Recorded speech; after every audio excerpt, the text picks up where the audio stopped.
So if you really want to understand reality itself, not metaphorically, not in some strange, kind of, mystical sense, you actually have to understand what reality is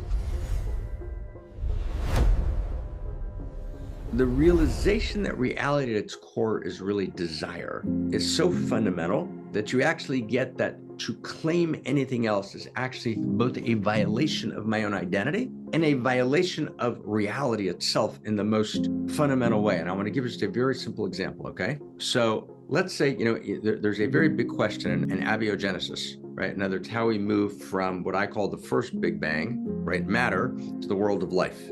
How does that transition take place? And we don't know a lot, it's complex. But one of the things we know is there's a consensus that you need self-replicating catalytic molecules, right, in order to make that jump. And particularly you need, self-replicating catalytic peptides, right? So you need a certain kind of peptide, right, which is, a certain kind of, polymer of, amino acids, which are the building blocks of proteins. Now, in order to get these self-replicating catalytic peptides to produce a certain kind of result, a certain kind of product it's called, that will then catalyze the movement into life. In order to get there, you need chemistry. But not only do you need chemistry, you need a very particular sequence of unique chemistries without which you have no game. Stay close with me. And those unique chemistries are not just the system doing what it's doing what we might call ordinary chemical reactions, but no, you need actually 15, 20, 25 like long steps of chemistry in which each chemical process is at precise rate, which means speed and intensity, right, of which produces particular products and then downplays other products. And they have to be in the exact right balance. And that needs to happen again and again and again, and each stage being utterly and absolutely unique. The chance of which any of that happening, right, in a materialist cosmos is essentially zero, as Ross Stein has pointed out. But here's the thing, but this is the point I want to make. And this is insane. This is like insane. So what chemistry is, and a unique rate in chemistry, is the fabric and quality of Eros allurement that animates literally the very structure of reality, which is utterly unique. So it's not a mechanical process. We think a chemical process is a mechanical process. It's not. A chemical process means, wow, we have chemistry. When we say we have chemistry, we're not just engaging in superficial metaphor,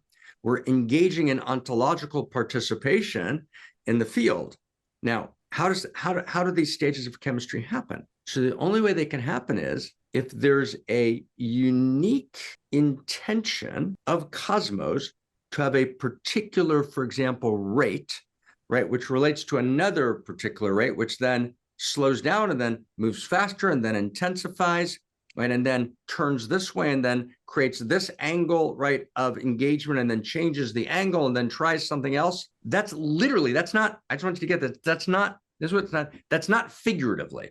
This is what's completely missed. It's not figurative. What modern science realizes is that actually there is an intentional second by second unique Eros unfolding at every moment in cosmos. That's what uniqueness means. And this is what I mean when I always say reality is Eros for 12 billion years, reality is desire for 12 billion years. Then it discloses as sex, but when it discloses as sex models the erotic, it doesn't exhaust the erotic, meaning sex is just a disclosure, right, of the Eros that's animating reality. So if you really want to understand reality itself, not metaphorically, not in some strange, kind of, mystical sense, not in some aberrant sense, you actually have to understand what reality is reality is literally, okay, so two beloveds, so he or she, you can decide who the he's and the she's are, but they approach each other, right? So, I'll do a classical heteronormative kind of, she approaches he, right? And then he moves her hair out of her face, right? He brushes, her brow, he then slowly approaches, their eyes exchange glances, right? In other words, their eyes lock, slowly they move towards each other. They begin to kiss. He then intensifies the kiss. She then receives his kiss. She then returns the intensity, right? And then he touches her shoulder, and then take that on, go on with that for, let's say, an hour.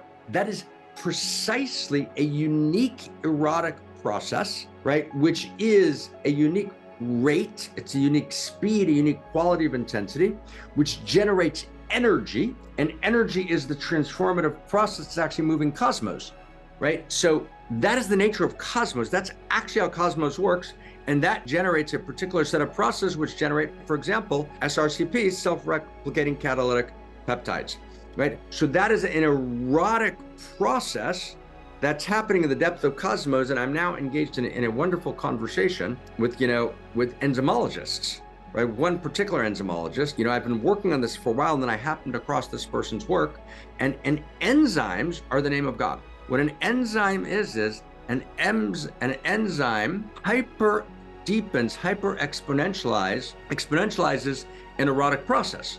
So an enzyme is a way of entering a biochemical process and making it more intense, more intimate, changing the angle of penetration, changing the angle of reception, changing the order or the sequence of erotic engagements. In other words, not one word we just said, this is where it's shocking. Not one word of this is poetry. Poetry is this erotic poetry is biochemistry, organic chemistry.